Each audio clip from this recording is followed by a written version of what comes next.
of college, and I recently got a job at my old high school as a sort of computer intern in the school basement. The basement of the school is very messy and disorganized, but there is a small 3-person office that's actually very nice down there. It has 3 nice big desks, 2 mini fridges, a flat-screen TV mounted on the wall, and oh so satisfying air conditioning, a luxury the students and teachers cannot enjoy in the school. And of course all of the school servers and other computery stuff.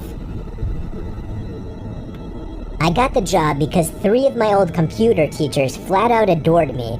I could actually consider them as real friends, not just teacher figures, so they all helped tremendously in landing me this job. It's been great, until something that happened a few weeks ago. My 2 co-workers that shared the office with me, Dave and Gary, weren't in the office at the time. They were upstairs working on papers or whatever. I was eating my sandwich during my lunch break when I got a phone call from one of the women in the front office telling me the school was on lockdown and that somebody, possibly armed, had entered the school. There wasn't much that I could do other than turn off the lights because, surprisingly, as nice as this little office was, it didn't have an actual door to it, just a big opening, and the door to the whole basement didn't even have a working lock. For my own safety, I did turn off all the lights in the office and my computer screen. I kept my phone on the desk, texting both Gary and Dave, but they wouldn't respond.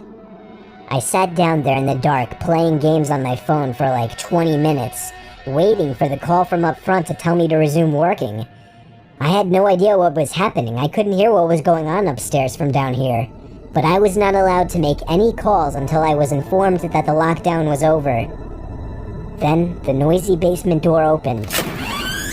As the creaking echoed across the basement and into my office, I sat up from my seat, wondering if I should call out Gary or Dave. I was eager to get some info from them. Someone then came running down the stairs, and their footsteps were approaching my office.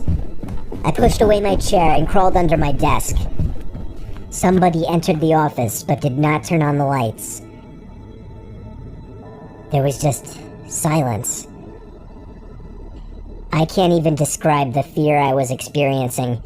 I felt like if I made one sudden noise, I'd be a dead man. Suddenly, my phone dinged as I got a text message.